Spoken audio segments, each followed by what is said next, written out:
Welcome, dear listener, and thank you for joining me for this special Halloween edition of Dead Hand Radio. I'm your host, Andrew Hall.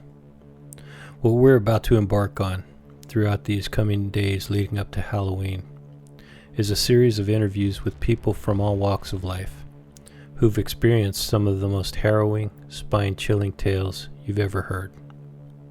We're talking ghost stories, haunted buildings, cursed lands, myths, legends, and lore, the likes of which many have never heard before.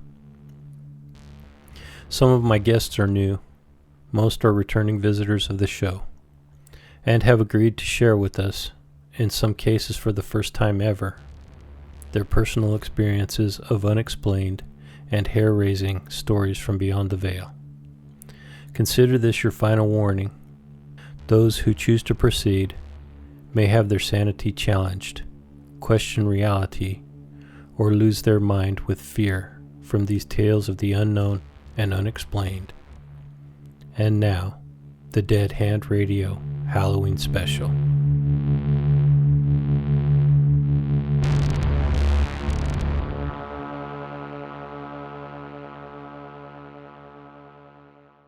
This is Paul Papa, author and historian, and you're listening to Dead Hand Radio.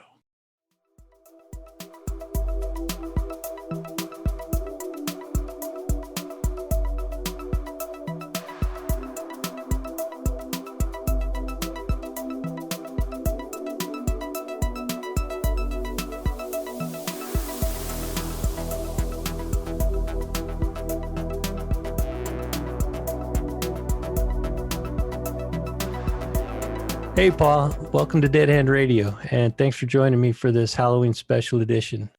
Yeah, thanks for having me. I'm excited to be here. Yeah, me too. I really appreciate you doing this, and I'm can't wait to hear some of the stories that you have to share with us or with me. But before I do that, can we talk a little bit about your history, your background, and how you got started in writing and all that stuff? Sure. I have a a rather strange story from most people in the fact that I was actually a security officer for the Sands Hotel and Casino when I moved to Las Vegas in '89.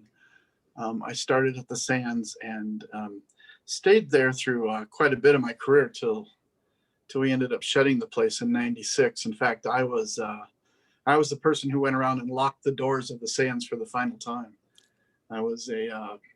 I was a supervisor then, and but in that time I had kind of learned how to write security reports and got pretty good at it, so much so that they would have me write the reports when they came in. That's pretty common now because security officers have a whole section of officers who just write reports, but at the time whoever got the incident wrote the report.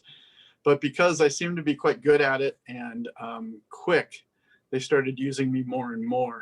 And then when the Sands closed, I eventually landed at New York Hotel and Casino when we opened the place. And I was the hotel investigator for several years. And so I started writing more and more reports. And in the course of working there as a hotel investigator, I also... I would say I was never in the military, so I never learned not to volunteer for things. So I volunteered to create a training program and ended up writing training manuals. And from that, I secured a job with the United Brotherhood of Carpenters, where I wrote training manuals for them. In fact, I've written more than 80 training manuals in areas as diverse as driving pile to building scaffolding, things that I don't know anything about, but we meet with subject matter experts who tell us what should be written, and then I get the information from them and put it together, and of course they look it over and make sure that it's right before it goes out to the general membership.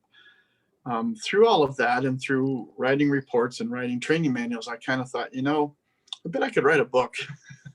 And so I did. And as many authors, I started out with 3 or 4 different attempts that failed before I ended up writing my first book, which was published in 2009, and it was called It Happened in Las Vegas. Very cool. So you're What was your first book about? Was it fiction? No, most of my first books were nonfiction, and they were what's called series books. A friend of mine worked with a publisher, and he recommended me to that publisher. The publisher at the time was looking to extend their series into Las Vegas. So the series was called It Happened In, and they had It Happened in Denver and It Happened in San Francisco. They even had It Happened in Nevada, but they didn't have It Happened in Las Vegas. And what it was 25 true stories about events that happened in Las Vegas. So I wrote about the flood that happened, that wiped out half the city. I wrote about the MGM fire, and different things that happened in Las Vegas. So they're basically 25, I guess you could call them short stories, because they were about 2,500 words, which is not a lot. A typical novel is about 70 or 80,000 words. So 2,500 words is, 3 or 4 pages. And just told of an event that happened in Las Vegas. How far back did you go? Did you get into like early history of Las Vegas and stuff like that? Yeah, they wanted you to span kind of the whole area from as much as you could. Las Vegas, at the time I wrote that, was a little over 100 years old. The town started in 2005. And so that was the first thing I wrote about, was the auction that started the town. And then I wrote up until the dunes exploding, and I think that was the last story that I wrote, was the dunes exploding. So the town started in 1905, right? 1905. What did I say? 2005. Yeah. Yeah. But yeah, but 1905. That's a little bit closer. it is surprising to find out that this town, as robust as it is, has only been a town or a city since 1905. So, like 115 years now. Yeah, it's and it's amazing what has happened to this town in those 115 years. It has more history than towns that are sometimes 3 times its size. But yeah, it was kind of fascinating. You think of the Old West, which Nevada is part of the Old West, and Las Vegas has had roots way back into the 1800s, when the Mormons came here and established a fort to try to get the because they were going to do a mail route, and they needed a place to stop between Salt Lake and Los Angeles. And they found this valley, and Las Vegas means valley. It's a Spanish word that means valley. And at the time, you wouldn't notice it now, but at the time it had lush green pastures. And they decided that this was the place to build their fort. And they were all excited because they had mined a nearby mountain, and they found lead, and they tried to smelt this lead, and it wouldn't hold. And they ended up getting frustrated, and the whole thing didn't work out for them, and they ended up abandoning the fort. And many years later, some people went to that same mountain to mine that same lead, only it wasn't lead. They hadn't discovered lead. They had discovered silver, and they didn't know it. Wow. So they left millions of dollars of silver deposits in that mountain. Yeah. Wow. Yeah. And there was several different phases of mining that took place throughout this valley. I know of a mine that's right out here in Henderson, close to where I live. And it was called the Three Kids Mine. Yeah. And I believe they mined magnetite out of that mine. Yeah, that's what they used to build the the bombs and stuff during the war. Yes. That's how, and the rocket fuel. That's how Timot got so big until it had the explosion too. Right. Which also was one of the things I wrote about in the book too. Oh, cool. Okay, cool. Yeah. So that book It Happened in Las Vegas. It happened in Las Vegas. Yeah. Right on. And that was the first one. That was around 2009 or so. 2009 was when we published it. Yeah. Okay, good deal. So the way that I came in contact with you was there's a little bookstore in Boulder City, and I can't remember the name of it. It's they have an alien out front. Oh Yeah, the Flying Saucer, it's called. Is that what it is? Okay. Yeah, it's actually called the Flying Saucer. I yeah. went in there for there was some kind of a citywide, well, which Boulder City is tiny, but it was the whole city was involved in this. Everybody was out on the street, and my wife and I are walking through all the stores. We walked into that little Flying Saucer store, and I found your book, Haunted Las Vegas, and I was like, wow, that sounds pretty interesting. Let me check that out. This was years ago. Yeah. And I've picked it up and put it down several times, read through it. And to be honest with you, I've never been a real big believer of ghost stories. Just had a passing interest in it. And I've shared on a couple of other episodes how I went from a non-believer to a believer. I'm going to spare my listeners that, but I'll tell you off the record. Back on the record, when I started reading your book, this was after I had read The Hunt for the Skinwalker. And reading your book, I'm like, man, this stuff sounds totally legit. You know, there's a story in there about Wayne Newton. If I had read that prior to reading The Hunt for Skinwalker, I would not have believed it. Seriously, that's how skeptical I was. Yeah, I understand that. But then, luckily I had read, and I had changed my mind about these things. And reading your book was just fascinating to find out how many places in Las Vegas are haunted. Well, I was surprised when I started writing the book to find out that Las Vegas is considered a hotbed of paranormal activity, more so than many other places. But honestly, it shouldn't surprise us. We've had a huge mob influence in here, and there's all sorts of stories about holes being dug in the desert. Yeah, and I'm sure a lot of that happened. I'm sure there was a lot of killings and different things that happened in the history of Las Vegas. And it's also a town that has shown that it can attract people, and it attracts, 40 million people a year. And so a lot of the people who have come here, even after they've died, have not wanted to leave. That's right.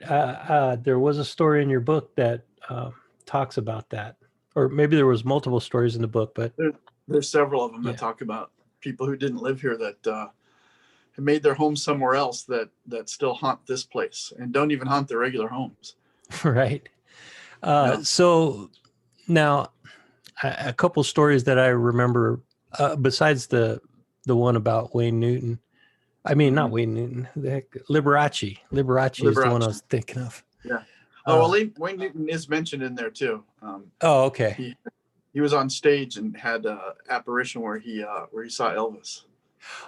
Was that over at it's now called the Las Vegas, isn't it? Yeah, I think that was at the Aladdin. Oh, okay. That happened to him, if right. I'm not mistaken. That's right. Yeah, because he was part owner on that at one time, right? Yes. So so he saw the apparition of Elvis Presley. Yeah, watching him on stage, and it just made him very happy because he was a huge Elvis Presley fan. Yeah, I mean, who's not a huge Elvis Presley fan? Yeah. I've been an Elvis Presley fan since I was 6 or 7 years old, I think. Yeah, since you first hear his voice, that's when you go, "Hey, there's something." You're totally right about that, because I do remember hearing his music for the first time and thinking, "Man, this is really neat." Yeah. Here's a guy who could sing and was just captivating. You watch all those silly movies, and I feel bad for him having to make those movies, but they're wonderful movies. I watch them every time they come on because he's just so engrossing. Yeah, he's so entertaining, man. Yeah. And just so much charisma. That guy,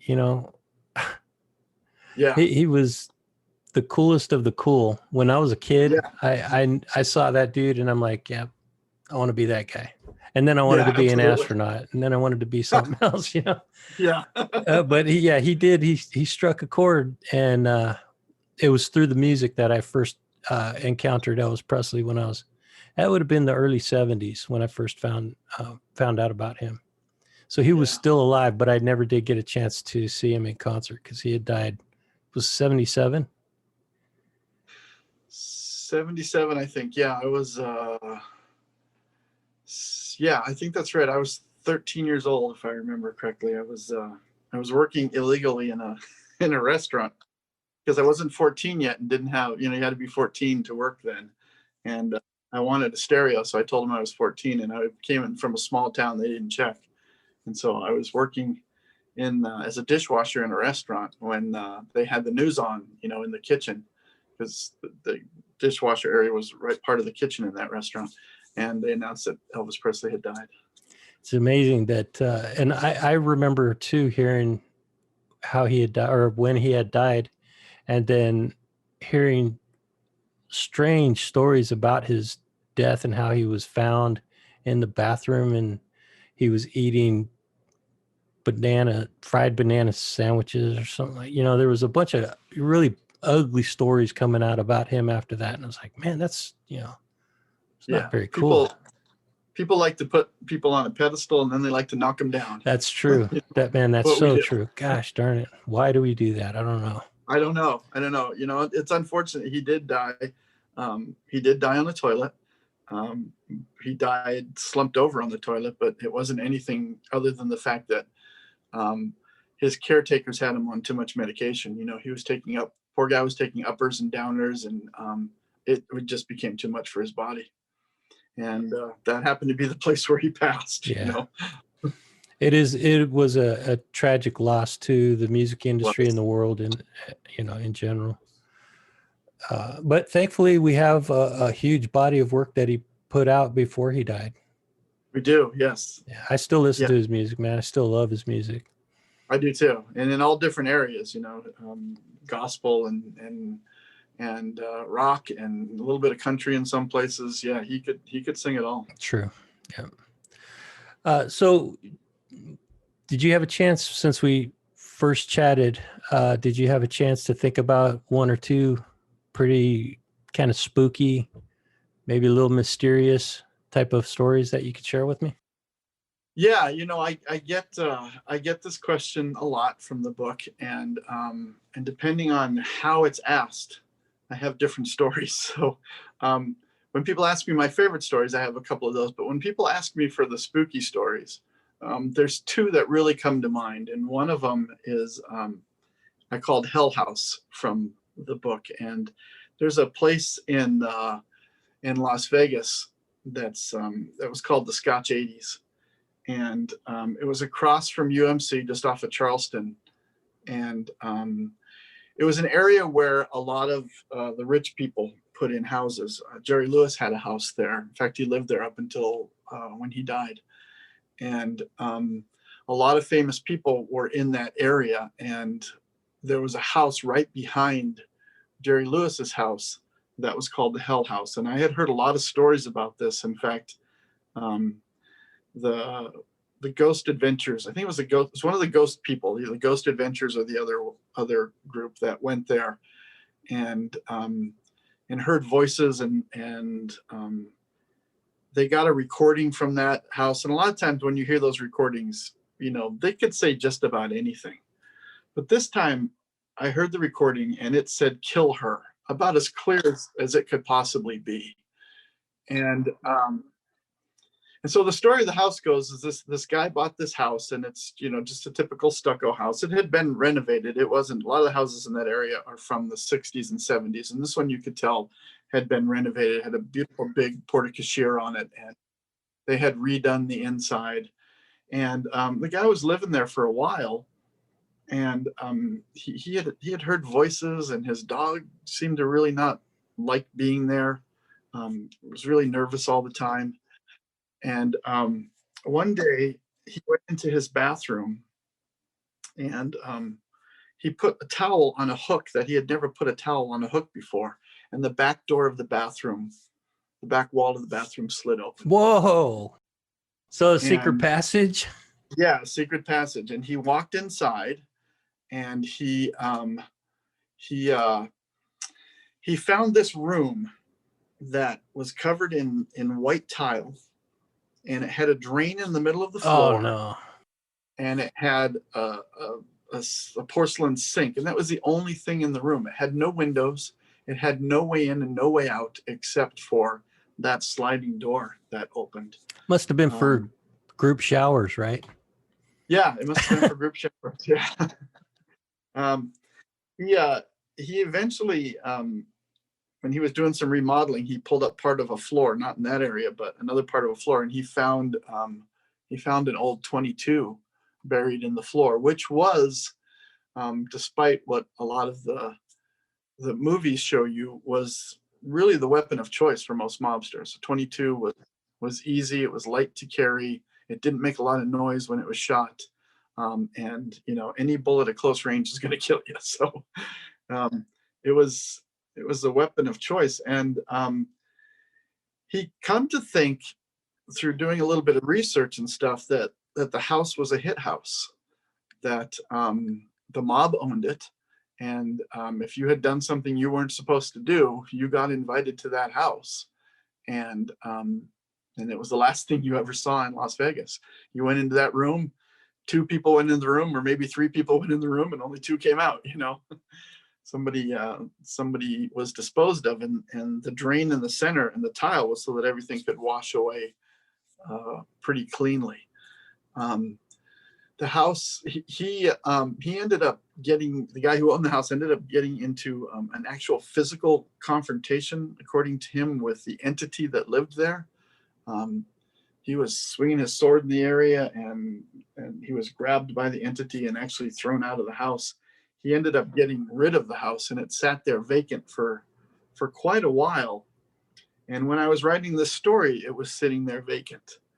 And I may have gone on the property that was closed off to check out the house. May or may not have.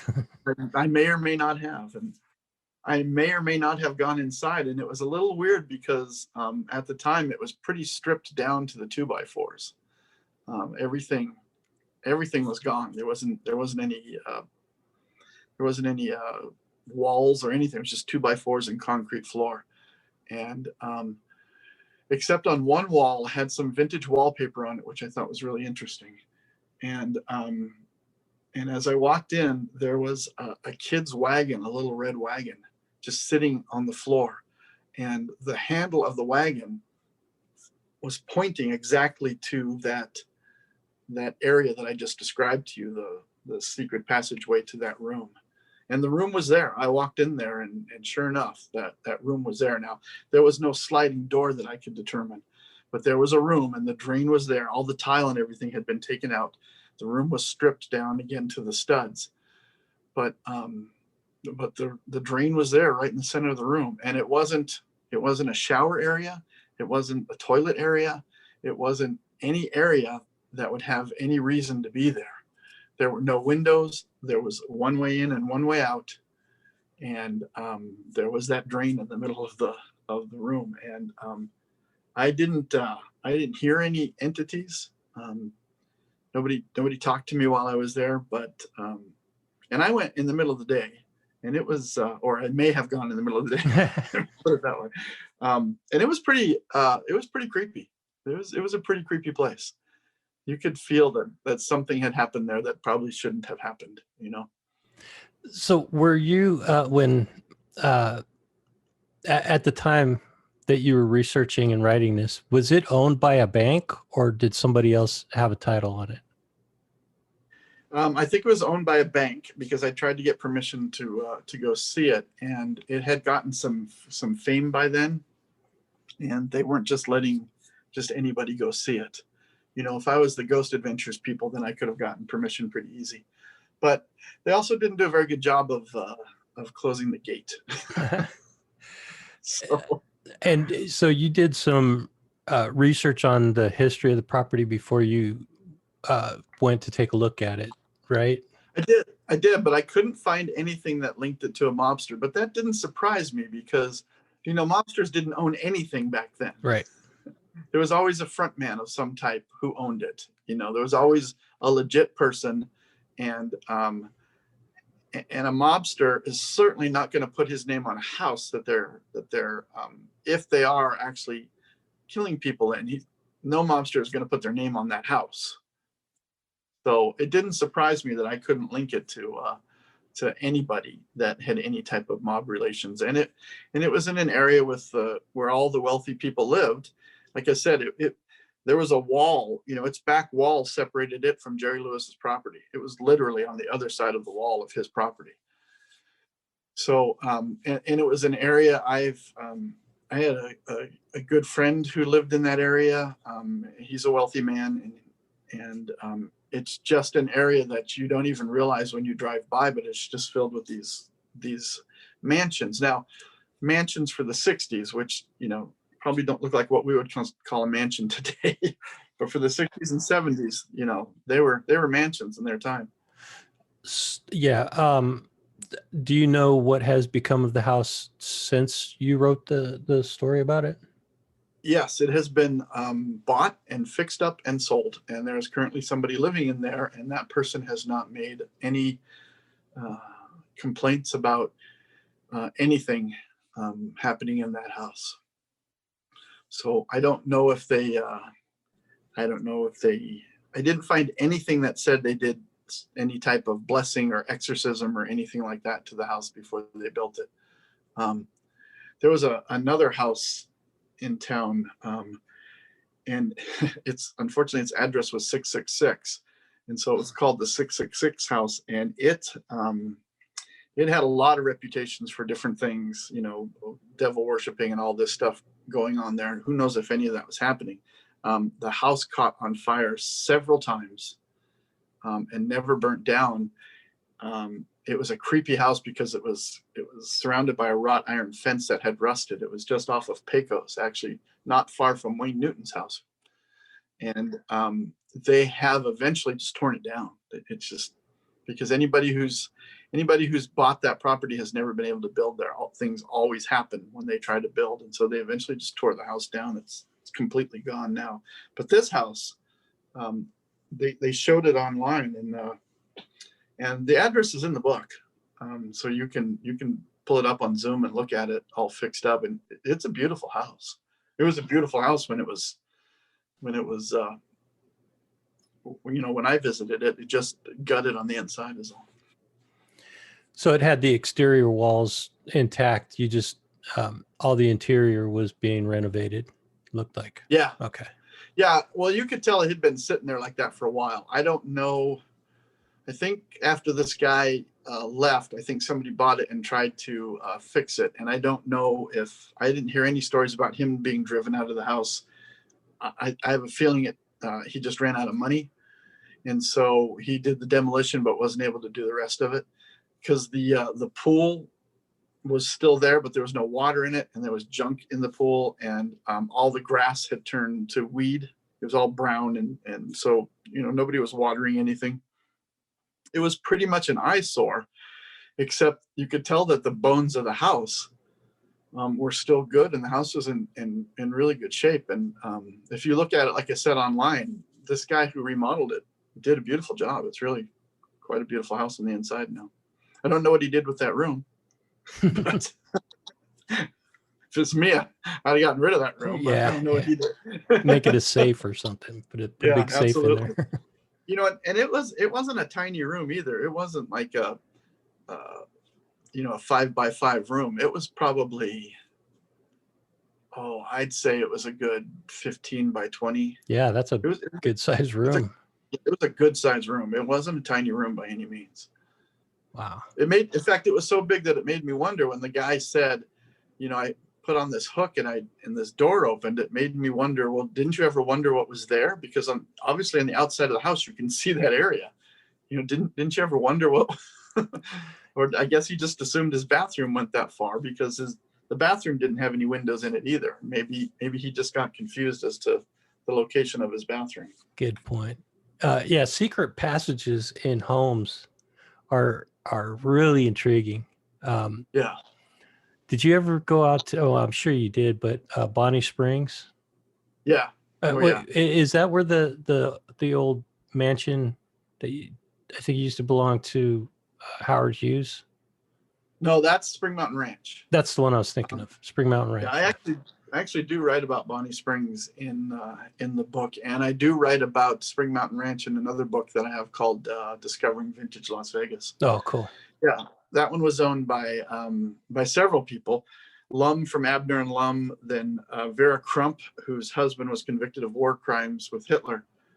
She owned it for the longest time, actually made it a working ranch, and then Howard Hughes owned it, and then was it Fletcher Jones that owned it after that? Anyway, the people that owned it after that wanted to turn it into this big resort, and they wouldn't change the zoning laws, thankfully, to let him do that. So he ended up because he couldn't do anything else with it, he ended up donating it to the state, which is nice.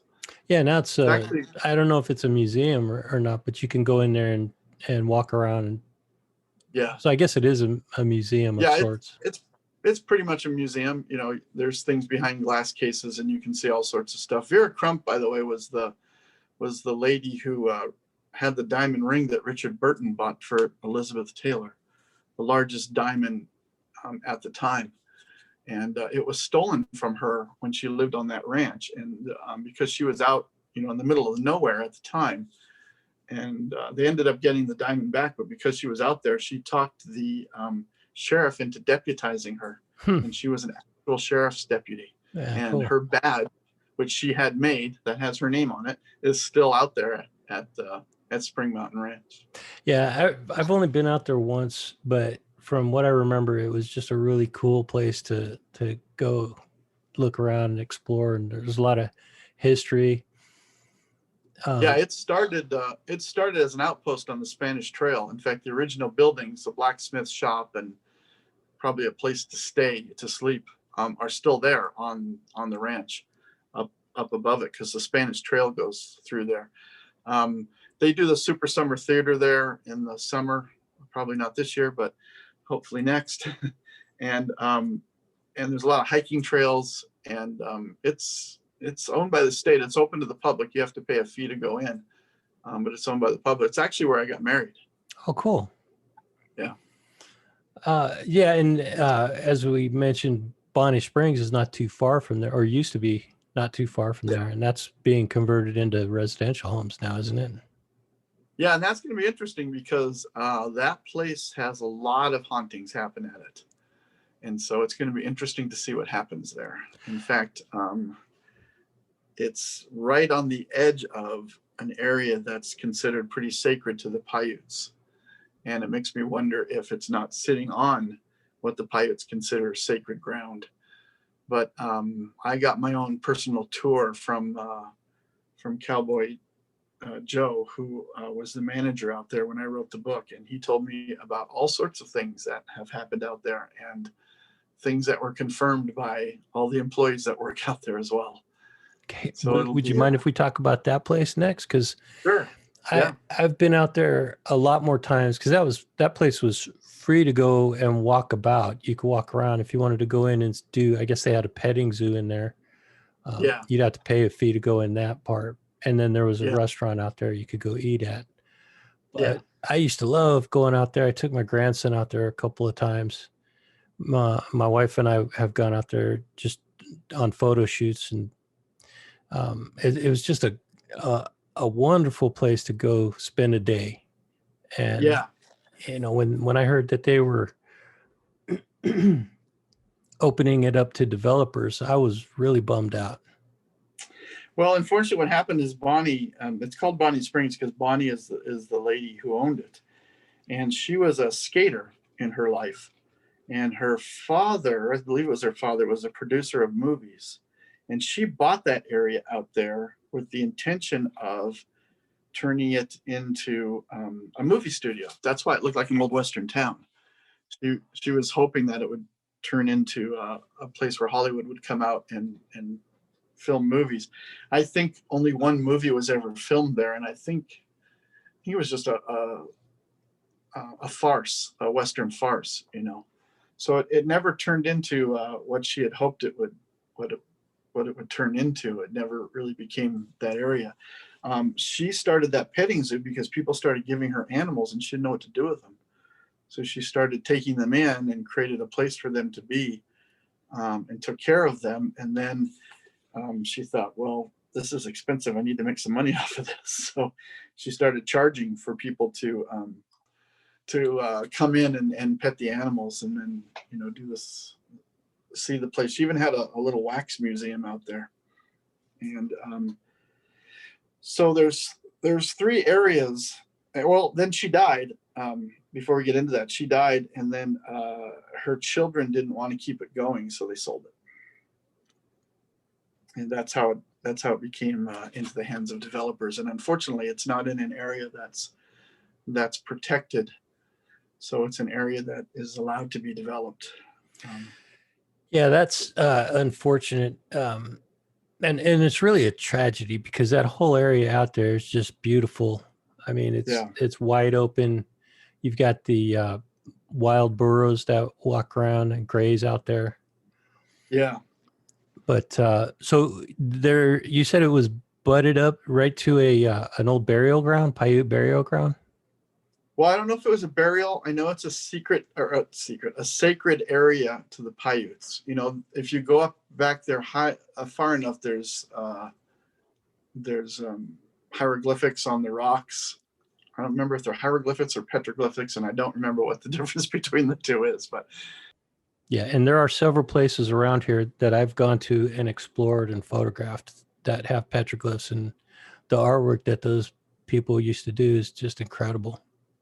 Yeah, it's amazing that not that, and the fact that they did it and that it's still around, which is pretty cool. Yeah. So there's that area there that's right up behind, up into the hills there, and it is a sacred area, and it's also still part of the Spanish Trail that went through there as well.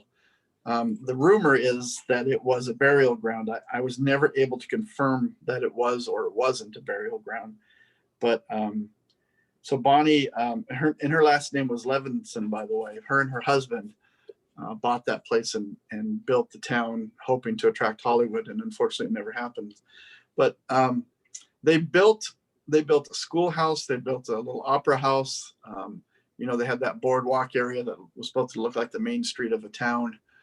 And then underneath one of them, they built a wax museum. And it goes underground for some reason. I don't know why they dug into the ground, but they did, because when you go into that wax museum, you actually go down into the ground to the wax museum. And so what happens is there's a little merry-go-round outside the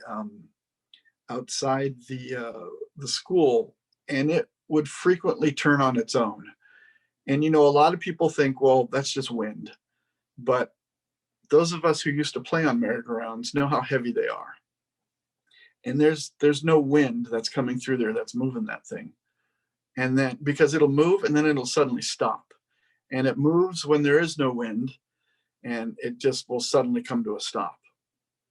And then at times Joe told me, and it was confirmed by the people who work there, that you can hear children's voices around that schoolhouse and on that merry-go-round.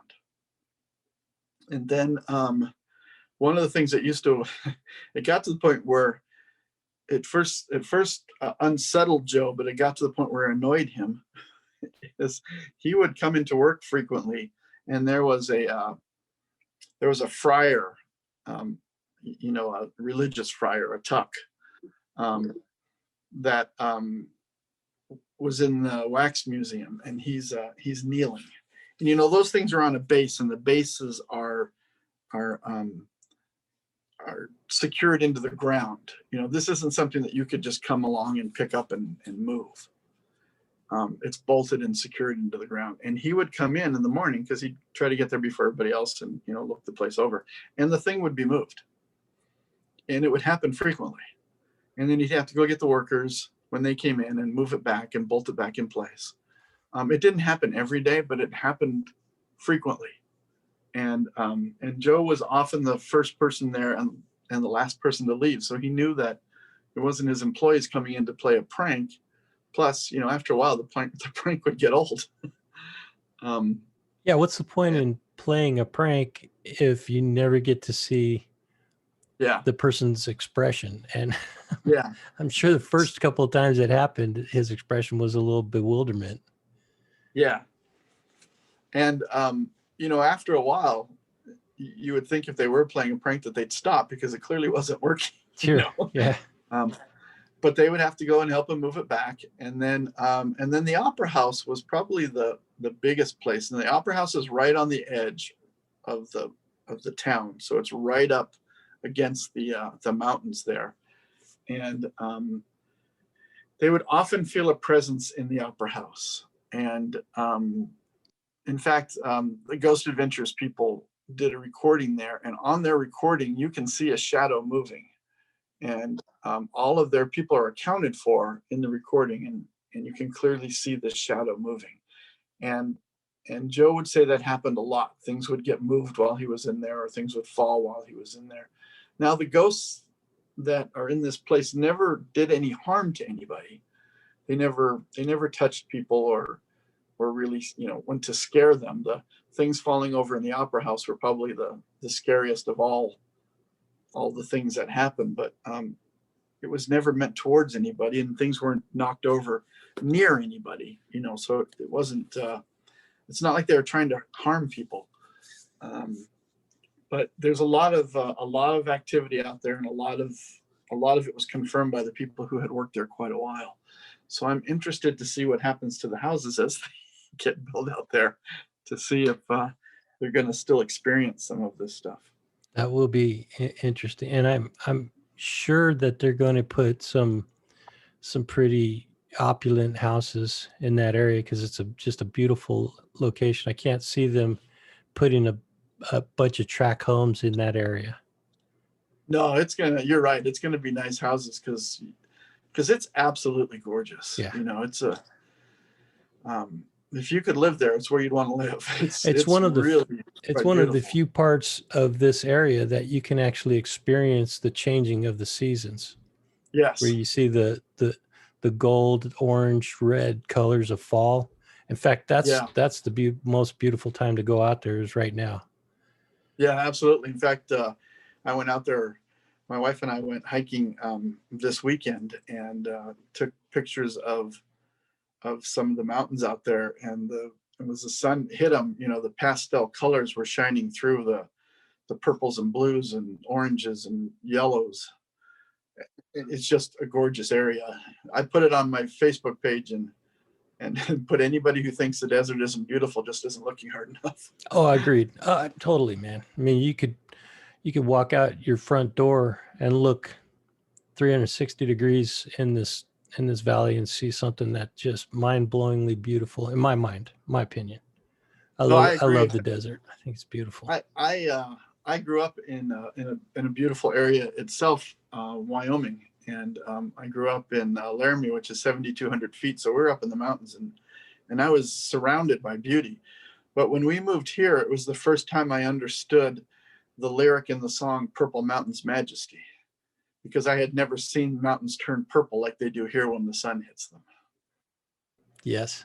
Yeah, true. I've never noticed that before until you mentioned it, but I've taken pictures of sunrises and sunsets, and it does go through a phase where it turns a hue of purple. Yeah, man. I mean, there are so many places that are worth exploring that you don't even need to come out here and go down to the Strip to have a good time in Las Vegas. No.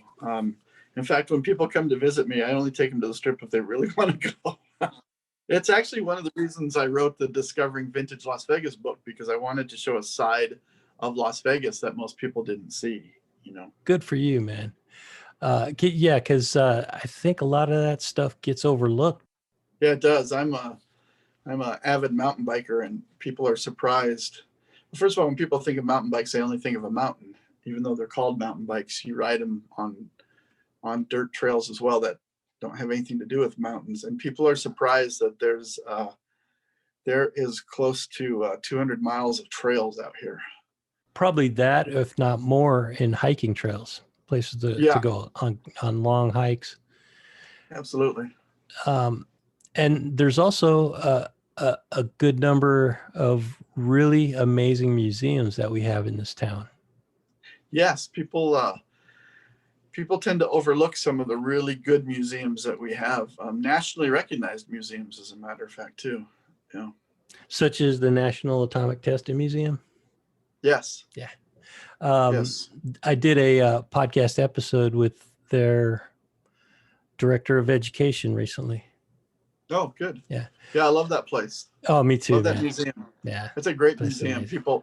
It's in the middle of a place that you wouldn't expect a museum to be. Yeah. But man, it is worth the price of admission, definitely. Yeah, for sure. And which is not even that much. I mean, it's minimal to go in there and spend hours. Yeah. I literally spent 3 hours one afternoon in there. But and talking about the museums, isn't one of the museums in our area known to have some haunted structures in it? There's actually, speaking of the Atomic Testing Museum, some people have said that's haunted. I was never able to verify any of that. Well, that's news to me. So is that in your book? No, it's not in the book, because I only put things in there that I could have people tell me stories of. The book wasn't meant to convince people that it did or didn't exist. It was just meant to give them the history of things that I had been told and relay that, and then to give them the history of the area and let people make decisions for themselves. I didn't put anything in there that I couldn't confirm with multiple sources, and I couldn't confirm anything there. Oh, okay. The one that you're talking about is the museum run by Mark Patton Hall, who most people know as the Beard of Knowledge from Pawn Stars. That's interesting. I've never met him, but I have been out to that Heritage Museum. I love that place, man. It's not what you would really think of as a museum, because it's like walking into a small town. It really is, and they've set it up that way, and it's probably the best museum, at least in the state, for the price. Oh yeah. I think it costs you like $2 to get in, something like that. Yeah, it's unbelievable cheap to go in there. Okay, I'll let you explain it. I'll let you describe it. I get excited because I love that place, and it's about 2 miles away from my house. Oh yeah, yeah, I do too. And it, all those. So what it is, as you know, it's the main part of it is a street that houses important to the area are in. So these are all houses, real houses that have come from other places, and they've been donated to the museum and moved to Heritage Street in the museum, and then decorated for the time period that the house represents. So you can go in every house. A lot of it is blocked off by plexiglass. You can't go into a lot of the rooms, but you can see into the rooms, and of course they're set up with mannequins and different things like that. But you can see every room. You just can't enter all of the rooms, but you can walk around outside the house. You can walk on the porch, all the different houses, and they're pretty cool because they represent a very eclectic style of architecture, all of them. There's one that looks Bavarian, and then there's also one from one of the ones that they built, that the government built when to house people in for when they were building the dam in Boulder City. And all of the houses are named after the people that donated the house. So you have like the Beckley house, which is one of the ones that's supposed to be haunted, and I'm trying to think of some of the other names. Beckley is the one that sits in my mind because it's the one that is supposed to be haunted. And it's one of those places where it's not a haunting that hurts anybody. Basically, what happens is it's kind of a lazy ghost that's supposed to be in there, and what he or she does is sit on the bed. And so they'll make the bed. They go in there every day, make sure everything's where it's supposed to be before they open up, and they'll have that bed made, and then there'll be an imprint of a rear end in the bed where somebody clearly has sat on the bed after they just made it. And it happens quite frequently that it does that. So there isn't any type of spooky thing, that happens out there. That's why I don't include it in a lot of the spooky stuff. But the Beckley house is supposed to be the one that's haunted the most. And then there's a little small one that I'm trying to think of the name of it. Oh, the Giles house is a really small house. It's it's really nothing more than a rectangle box with a bedroom in it, and it's set up for its time period. And things in that place are said to frequently move as well. They come in one day and they're one place, and you come in another day and it's in another place. And that area is blocked off by plexiglass, so you can't get to it. You walk into that house and pretty much the entire thing is plexiglass, because it's really just a large room. And so things get moved in there all the time, and it's not the visitors, because the visitors can't access that area. Well, when you said that it's not a spooky type of haunting, and we started out talking about spooky, it fits into our conversation because we've been talking about museums and points of interest of the Las Vegas area for people to come visit. That's definitely a place I would encourage anybody coming to this town to go check out. Yes. It also ties in nicely with the overall theme for my podcast, which is the Cold War. Because, okay. Yes. As you said, the houses that are there span multiple decades, and each one is set up in a different time period. Yeah. And there's one, I'm not sure which one it is, but they have it set up like a room set up like a fallout bunker, and it was from the 50s. That's really my area of interest, is the Cold War. And then yeah, they have that one that was used to build the Hoover Dam, but they have it set up for for as if it was a military family living there, because what a lot of people don't realize is, the dam was built in the early 30s, and then Boulder City, because it was still federal land and a federal town, had a military occupation there for quite a while during the war, during World War II. The dam being built was one of the catalysts for propelling Las Vegas into what it is today. Well, it actually saved Las Vegas, because Las Vegas was kind of dying out, because it had got into a fight with the Union Pacific Railroad, and Las Vegas was its repair area. What would have been a shipyard for boats, it was a repair area for trains. And they had a labor dispute, and the Union Pacific got mad and they left. They pulled out of town completely, and the town would have died had the dam not come to be. Because what happened was, when they started building that dam, the Union Pacific came back, because they weren't about to not be the railroad that was supplying materials to the dam. And so they came back to Las Vegas. And then, because of a lot of the restrictions that was put on Boulder City being a federal town, as far as you couldn't drink, you couldn't gamble, you couldn't do a lot of the things that you could do in Las Vegas at the time, people would leave Boulder City and go to Las Vegas for their entertainment. Yeah, and there was even a period where gambling was outlawed in Vegas for a short period. I think 4 or 5 years, wasn't it?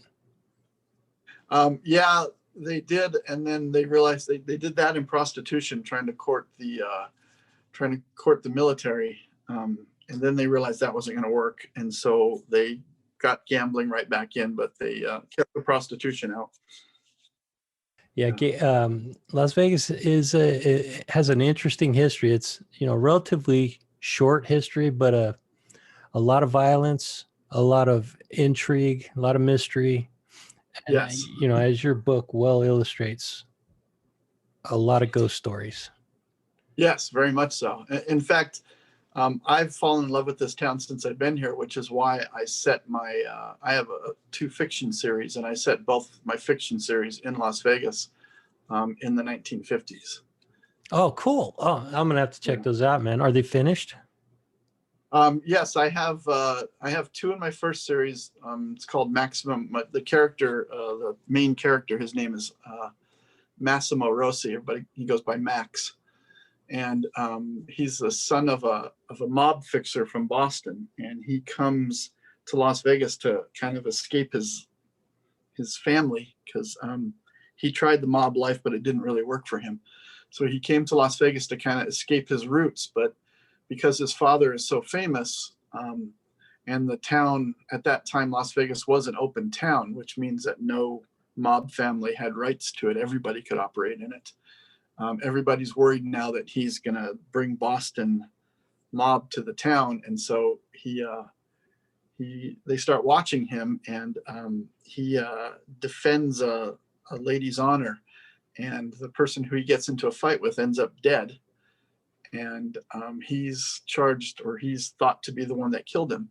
And his only alibi is the dead man's girlfriend, whose honor he defended. And so he spends the book looking for her, while he's either, and the guy who got killed is a mobster, and he's from Chicago. So Chicago's trying to get him, and New York's trying to get him, and the police are trying to get him, and he's trying to get out of all of that. And so he spends his time in that book trying to hunt down his alibi. And that's Maximum Rossi. And then the second book in that series is Rossi's Gamble. And there was a group of people in Las Vegas. There were a group of cheaters called the Highwaymen, and they were real. I actually got to interview a guy who was in the Highwaymen, and he told me about stuff that they did and how they operated. And so I put the Highwaymen in the second book. And then the other series, which will be launching at the end of the year, is a paranormal mystery. I write kind of in that old pulp fiction style, like Raymond Chandler, Dashiell Hammett type of books. And this one is written in that style, but it's very much a paranormal mystery. And it's the main character's name is PM Night, like evening, NIGHT. And so, his name is PM Mayer, MEYER. And because his initials are PM, people call him Nightmare. So the name of the book is Nightmare. Cool. Yeah. Where are those books available if anybody wants to get a hold of them? Oh, okay. I know the last one you mentioned is not coming out until the end of the year, but not coming out to the end of the year. But you can buy the books on Amazon or Barnes and Noble, and they're available at any bookstore. But I'm not Stephen King, so you're not going to find too many of them there. If you ask for them, though, they can order them, or you can just order them online. Okay. And your pen name is it Paul Papa, or is it Paul W. Papa? It's Paul W. Papa. Okay. So we got a little bit off the subject of ghost hunting. Sorry. That's okay. No problem. I wanted to give you an opportunity to talk about your work. And, so if any listeners were interested in following your work, they can maybe reach out to you. So you're on Facebook. I'm on Facebook. Are you on Twitter as well? Yeah, I'm on Twitter. Everything's under Paul W. Papa. So I have a website that's Paul W. Papa. I'm Facebook under Paul W. Papa. Twitter as well. A Facebook group called The Adventures of Max Rossi, where I give insights to Rossi's world, which is basically Las Vegas in the 1950s. Awesome. That sounds really interesting. Yeah, it's nice to work the history into the fiction as well. All right. Well, is there anything else that you wanted to mention before we close this out? No, I don't think so. I think we've covered just about everything. All right, Paul. Well, I really appreciate you spending time with me and sharing some of those very interesting ghost stories. You creeped me out a little bit, but you mostly got me interested, and that's what I really like. I really enjoy talking to you. Hopefully you could come back on in the future. And I'd love to. If you do, I look forward to talking to you. Thanks again for coming on. You bet. Thanks for having me. I appreciate it. It's been a joy talking to you, my man. Thank you. Yeah, you too. Thank you so much for contacting me. I really enjoyed it.